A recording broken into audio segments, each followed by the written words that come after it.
사건 어떻게 된 일입니까? 네, 폰지 사기였는데요. 그 컨설팅 업체 회장인 서모 씨가 있었습니다. 지난 2018년에 컨설팅 업체를 설립을 했고요. 이 업체가 곳곳에 그 지역 사무소격인 법인들을 설립을 합니다. 12개 법인을 뒀다고 합니다. 여기서 투자 설명회를 엽니다. 태양광 기업 같은 데 투자를 하면은 연 20% 수익을 보장하겠다라면서 투자자를 끌어모았고 실제로 5천여 명에게 투자금 명목으로 3,600억 원을 받아 챙겼습니다.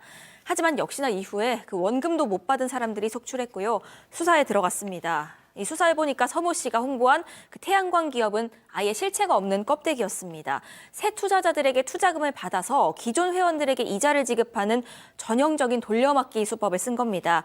결국 이 서모 씨를 비롯해서 8명이 재판에 넘겨졌습니다. 자, 원리 2%, 연리로 하면 24%.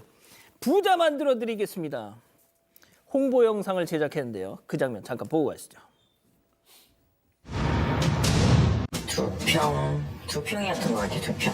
테마 크루즈 전문 여행사 벨러 5명이서 프리미엄 직수입차 전문 브랜드 어떻게 하면 좀 돈을 좀 벌어볼까, 부자가 되어볼까 하는 마음에 럭셔리 남성 프리미엄 브랜드 이제 2평짜리 소호 사무실을 얻어서 첨단 기술 철통구원 AI 한번 으쌰으쌰 해보자라고 시작한 게 지금 여기까지 된 것 같습니다.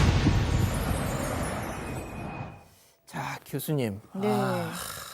그러니까 지금 이 사람이 사람들한테 뭐 어마어마한 본인이 성공한 사업가처럼 얘기를 했어요. 그래서 자신을 채권에 투자해서 수천억 원대의 자산을 얻은 사업가다라고 이제 스스로 소개했고요.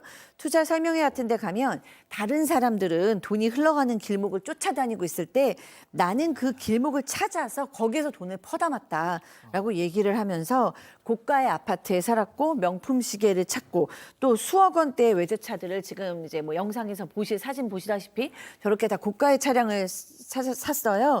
근데 이제 피해자 중에서는 권영중 대법관의 부모님도 있는데 17억 사기 피해를 당해서 지금 투자금 반환 소송을 진행하고 있다고 하고요. 세상에. 그리고 뭐 지금 집 청약금을 날린 피해자도 있고 극단적인 선택을 시도한 피해자도 있다고 합니다.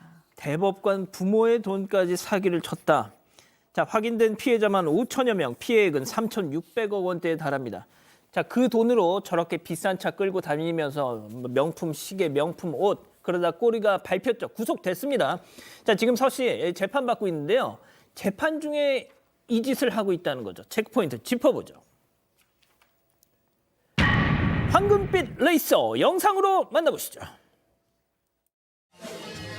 여러 가지 사업을 하다 보면 어려움도 만나고 또한 그것을 성공하였을 때 희열도 많이 느끼는데요.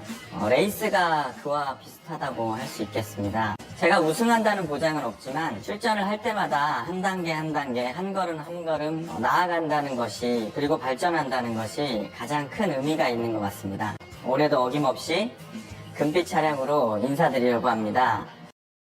자, 박 변호사님, 지금 이 상황이 뭐냐면 지금 재판을 받으면서 지금 이러고 있다는 거예요. 그렇죠. 이 사람이 구속이 됐습니다. 사기죄죠. 폰지 사기를 해서 아주 뭐 피해자들이 많고 피해 금액이 매우 큽니다. 몇천억대 사기죄인데 사기죄로 구속이 돼서 기소된 게 2021년 12월 달입니다. 그렇지만 1심이 구속 기간이 6개월이에요. 그래서 6개월이 지난 2022년 6월 달에 구속 기간 만료로 석방이 된 겁니다. 그래서 사실은 이 사건 자체가 이 공판이 한 36차례 진행이 됐는데 증인이 매우 많기 때문에 피해나 이 사실을 부인하다 보니까 증인들이 출석하는 것 같아요. 재판이 길어지니까 6개월 만에 이 출소가 된 상황인데, 석방이 된 상황인데, 그 석방된 상황에서 저렇게 카레이싱 대회를 선수로 출격을 한 겁니다. 이게 예전에 본인이 이제 그 일들을 할 때 레이싱 어떤 취미도 즐기면서 이게 투자를 해서 이 회사를 만들었었는데 팀도 창단을 했습니다. 당시 이 사람이 이 선수를 했기 때문에 뭐 그걸 떠나서 지금 재판받는 와중에 또 그 돈이 피해자들 돈으로 만든 팀이거든요. 또 저기 재판 중에 레이싱 대회에 출전을 했다고 합니다. 아니, 이 꼴을 보고 피해자들이 어떻게 살아, 백 변호사님? 이거는 진짜 억장이 무너지죠. 오죽했으면 일단 제보자의 주장입니다만 재판부가 하지 말라 그랬대요. 피해자들 고통받는 거 생각 안 하냐. 이제 카레이싱 참여하는 재판부에서도 거는, 야, 너 그러지 마. 이건 자제해라 이렇게 얘기를 했다고 하는데 뭐 이게 당연히 사실이라면 이건 나중에 선고될 때 굉장히 중요하게 선고될 수밖에 없는 그런 양형 요소가 충분히 될 것 같습니다. 근데 그 얘기에 이 서 씨가 알았다 그랬대요. 아, 나 안 하겠다. 근데 이 서 씨가 그 이후에 톤이라는, 지금 보는 거 톤이라는 가명으로 카레이싱에 참여했다고 지금 하고 있는데, 톤이 어디서 많이 들어본 것 같지 않으세요? 토니 스타크, 네, 그렇죠. 아까 헬멧. 아이언맨. 아까 헬멧이 아이언맨 헬멧이에요. 아, 진짜 그렇구나. 그래서 토니 스타크가 본인이 아이언맨을 좋아해서 이제 본인 이름으로 했다가는 혼날 것 같으니까 토니 스타크라고부터 걸릴 것 같아서 그 앞에 것만 떼서 톤이라는 가명으로 지금 일단은 카레이싱 대회 출전을 계속 하고 있다라는 의혹이 있습니다. 진짜 우리나라 정말 살기 너무너무 좋다, 진짜. 이 서 씨가 올해도 그럼 대회 나가겠느냐 이것도 지금 굉장히 궁금한 부분일 텐데 제작진이 직접 확인을 해봤습니다. 네. 대회 측에 물어보니까요. 예. 이 서 씨가 대표로 있는 레이싱 팀이 올해도 참가 신청을 했다고 합니다.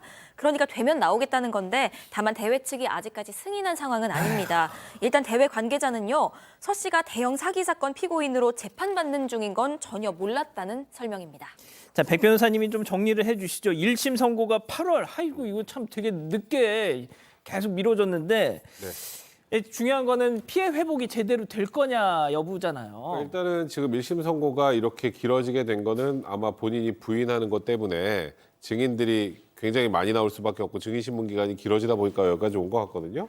일단 본인이 뭐 대형 로펌 변호인을 선임을 해서 본인 집행유예도 가능하고 민사소송, 그러니까 돈 갚을 생각은 없는 거예요. 민사소송을 해도 몇 년 질질 끌면 그만이다 이렇게 큰 소리를 친다고 하는데 일단 피해자들의 피해복이 되지 않고 합의가 되지 않으면 이거는 훨씬 중형이 선고될 수밖에 없는 상황이고요. 사회에도 정의가 있지 않겠습니까? 혐의가 인정된다면 아까 카레이싱한 것까지 포함해서 양형에 최대하게 불리하게 작용해야 할 것 같습니다. 알겠습니다. 아, 정말 참 어처구니가 없네요. 두 번째 사건 저희 계속 지켜보겠습니다. 사건의 진실을 추적하고 싶다는 사반 가족분의 사연인데요. 궁금하시다면 사건반장 유튜브 채널을 구독해주세요.